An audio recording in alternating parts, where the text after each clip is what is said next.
Hi friends, ഇന്ന് ഒരു വളരെ വ്യത്യസ്തമായ ഒരു വീഡിയോ ആയിട്ടാണ് വന്നേക്കുന്നത്. ആട്ടിൻചോര കൊണ്ട് പണ്ട് കാലത്ത് മുതൽ ഫ്ലവർ ഷോകൾ അലങ്കരിക്കാൻ വേണ്ടിയിട്ട്, പൂക്കൾ കൂടുതൽ കിട്ടാൻ വേണ്ടിയിട്ടും, പൂക്കളുടെ ക്വാളിറ്റി കൂടുതൽ കിട്ടാൻ വേണ്ടിയിട്ടും, പൂക്കളുടെ എന്താ പറയുക പ്ലാന്റിൻ്റെ ഹെൽത്തിന് വേണ്ടിയിട്ടും ഒക്കെ കൊടുത്തിരുന്ന ഒരു കിഡു റെസിപ്പി. എല്ലാത്തിനും പോസിറ്റീവും നെഗറ്റീവും ഉള്ളതുപോലെ തന്നെ ഇതിന് ഒരു നെഗറ്റീവ് വശം കൂടിയുണ്ട്. അത് വീഡിയോയുടെ അവസാനം നമ്മൾ പറയുന്നതായിരിക്കും.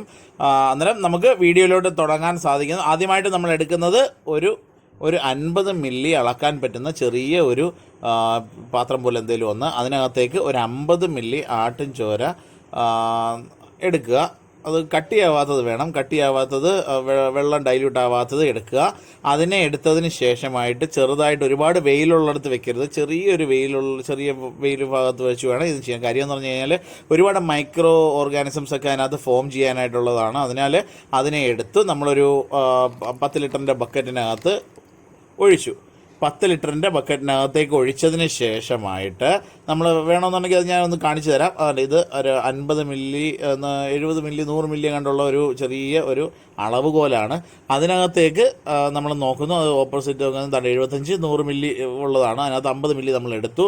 50 മില്ലി എടുത്ത് ഒരു മൂലയിലേ കാണത്തുള്ളൂ. നല്ല കട്ടിയാവുന്നതിന് മുമ്പ് തന്നെ നല്ലപോലെ വെള്ളം ഒഴിച്ചു കൊടുക്കുക. വെള്ളം ഒഴിച്ച് നല്ലപോലെ പതപ്പിച്ച് തന്നെ നല്ല മിക്സ് ചെയ്ത് വരത്തക്ക രീതിയിൽ നല്ലപോലെ വെള്ളം ഒഴിച്ച് നല്ലപോലെ മിക്സ് ചെയ്യുക. നല്ലപോലെ ഒന്ന് കലക്കിയൊക്കെ ചെയ്ത് കഴിഞ്ഞാൽ നന്നായിരിക്കും. അതിന് ശേഷമായിട്ട് ഇത് ഫ്ലവർ ചെയ്യാനായിട്ടും അതേപോലെ തന്നെ പ്ലാന്റിൻ്റെ ഹെൽത്തിനും ഒക്കെ ഏറ്റവും നല്ല ഒരു ഘടകമാണ്. ഇനി ഇതിനെ നമുക്കൊന്ന് കെട്ടി വയ്ക്കാം. നല്ല ടൈറ്റായിട്ട് തോർത്ത് വെച്ച് കെട്ടുക. തോർത്ത് വെച്ച് കെട്ടുന്നതെന്ന് പറഞ്ഞു കഴിഞ്ഞാൽ അതിനകത്ത് മൈക്രോ ഓർഗാനിസംസ് ഫോം ചെയ്യാൻ വേണ്ടിയിട്ടാണ് തോർത്ത് വെച്ച് കെട്ടുക. അത് ടൈറ്റ് ചെയ്തൊന്ന് കെട്ടി നിർത്തി കഴിഞ്ഞിട്ട് ഒരു തണലുള്ള ഭാഗത്ത് എവിടെയെങ്കിലും വെച്ചേക്കുക. തണലുള്ള ഭാഗത്ത് അകത്ത് വെള്ളം വീഴാത്ത രീതിയിൽ എവിടെയെങ്കിലും വെച്ചേക്കുക. അതിനുശേഷമായിട്ട് 3 ദിവസത്തിന് ശേഷം നമ്മളത് ഓപ്പൺ ചെയ്യും. 3 ദിവസം കഴിഞ്ഞിട്ട് ഓപ്പൺ ചെയ്യുന്ന സമയത്ത് ഇതിനകത്ത് അതിൻ്റെ വെള്ളം പോലെ തന്നെ കാണും. പതയോ കാര്യങ്ങളോ ഒക്കെ കുറവായിരിക്കും. അതിനകത്തേക്ക് ഒരു കമ്പിട്ട് നല്ല വൃത്തിയാവണ്ണം ഇളക്കുക. ഇളക്കിയതിന് ശേഷം, ഇളക്കുന്ന കൈ കൊട്ടാലും ചെറുന്ന് വെള്ളമൊന്നും വെച്ച് നല്ലപോലെ കഴുകി കളഞ്ഞാൽ നല്ലതായിരിക്കും.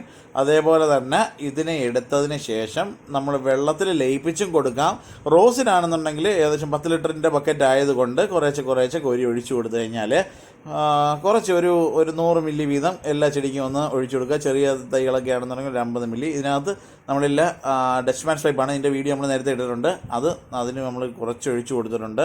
അതിന് ശേഷമായിട്ട് നമ്മൾ നല്ലപോലെ പതപ്പിച്ചങ്ങ് മിക്സ് ചെയ്യുക. മിക്സ് ചെയ്തതിന് ശേഷം കുറേശ്ശെ ഒഴിച്ചു കൊടുക്കുക. എല്ലാ വലിയ ചട്ടിയിലാണെങ്കിലും ഒക്കെ ഒഴിച്ചു കൊടുക്കാൻ നല്ലതായിരിക്കും. പ്രൂണിങ്, അതായത് മണ്ടകൾ കോതിയതിന് ശേഷം ഒഴിച്ചു കൊടുക്കുകയാണെന്നെങ്കിൽ ഏറ്റവും നല്ലതാണ്. മണ്ട ഇതേപോലെ 2 താഴെ വെച്ച് ചെറിയ മുട്ടുകളൊക്കെ ഒന്ന് ഒടിച്ചു കൊടുത്തു കഴിഞ്ഞാൽ അടുത്ത ട്രിപ്പ് വരുന്ന പൂക്കളൊക്കെ നല്ല വലിയ മുട്ടുകളും അതേപോലെ തന്നെ വലിയ പൂക്കളും അതേപോലെ തന്നെ നല്ല ക്വാളിറ്റിയുള്ള കളേഴ്സൊക്കെ നല്ല എടുത്ത് നല്ല കുട്ടപ്പനായിട്ട് കാണിക്കും. അന്നേരം നമ്മൾ ഈ എന്ന് വെച്ചാൽ എക്സിബിഷനും ഫ്ലവർ ഷോയ്ക്ക് കൊണ്ടുപോകുമ്പോഴത്തേക്ക് നമ്മൾ അവാർഡ് വിൻ ചെയ്യാനായിട്ട്, അതല്ലെങ്കിൽ വളരെ ഒരു സീക്രട്ടായിട്ടുള്ള സാധനമാണിത്. അത് കറക്റ്റ് നവംബറിൽ നിങ്ങളൊന്ന് കൊടുത്തു നോക്കുക. ഓക്കെ,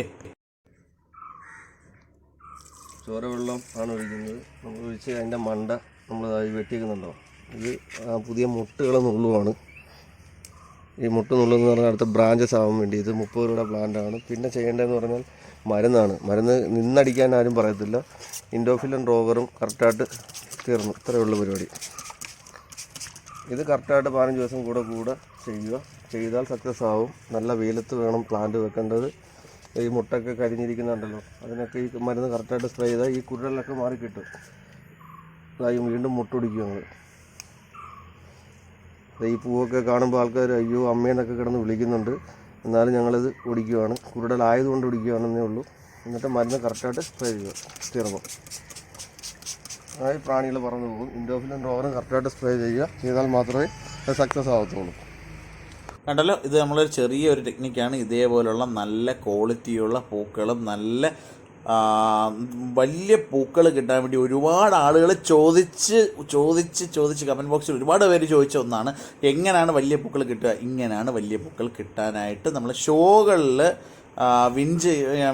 വിജയിക്കാൻ വേണ്ടിയിട്ട് ചെയ്യുന്ന സീക്രട്ടാണ്. അതേപോലെ നല്ല ലൈറ്റിങ്ങും, അതായത് ഡേ ലൈറ്റ് 1 മണിക്കൂർ കൂടുതൽ കൊടുക്കും. അതായത് ഒരു 5 മണി 6 മണി വരെ നിൽക്കുന്ന ഡേ ലൈറ്റ് ഒരു നല്ല ഒരു മഞ്ഞ ലൈറ്റും കൂടി ഇട്ടതിന് ശേഷം നല്ലപോലെ പ്രകാശവും കൂടെ കൊടുത്തു കഴിയുമ്പോഴത്തേക്ക് വലിയ പൂക്കൾ കിട്ടാൻ വേണ്ടിയാണ്. ഇങ്ങനെയാണ് ശരിക്കും വലിയ പൂക്കൾ ഉണ്ടാക്കിയെടുക്കുന്നത് കേട്ടോ. അതേപോലെ നമ്മൾ ഈ സീക്രട്ട് വീഡിയോ നിങ്ങൾക്ക് ഏവർക്കും ഇഷ്ടപ്പെട്ട് കാണുമെന്ന് വിശ്വസിക്കുന്നു. ഇതേപോലെ നല്ല നല്ല വീഡിയോകൾ കാണാൻ വേണ്ടിയിട്ട് നമ്മളെ ചാനൽ ആദ്യമായിട്ട് കാണുന്ന ആളുകളുണ്ടെന്നുണ്ടെങ്കിൽ നമ്മളെ ചാനൽ സബ്സ്ക്രൈബ് ചെയ്യുക. ഇത് നമ്മളെ ഫേൺ സൈറ്റുമാണ്. അതേപോലെ തന്നെ ഇനിയും ഇതേപോലെ നല്ല നല്ല വീഡിയോകൾ കിട്ടാൻ വേണ്ടി നമുക്ക് ഇത് ഇഷ്ടപ്പെട്ടെന്നുണ്ടെങ്കിൽ നമ്മളെ ചാനലിൽ ഈ വീഡിയോ ലൈക്ക് ചെയ്യുക. അതേപോലെ നിങ്ങളെ കൂട്ടുകാർക്കും കൂടെ ഇതെത്തിക്കാനായിട്ട് മാക്സിമം ഷെയർ ചെയ്യും എന്ന് വിശ്വസിക്കുന്നു. അന്നേരം ഈ വീഡിയോ നിങ്ങൾക്ക് ഏവർക്കും ഇഷ്ടപ്പെട്ട് കാണും എന്നുള്ള ശുഭാപ്തി വിശ്വാസത്തോടു കൂടി അടുത്തൊരു വീഡിയോ ആയിട്ട് നാളെ കാണുന്നത് വരെ ശുഭദിനം നേരുന്നു. എല്ലാവർക്കും കോവിഡൊക്കെയാണ്, പച്ചക്കറി കൃഷികളൊക്കെ തുടങ്ങാനായിട്ട് ശ്രമിക്കുക. നന്ദി.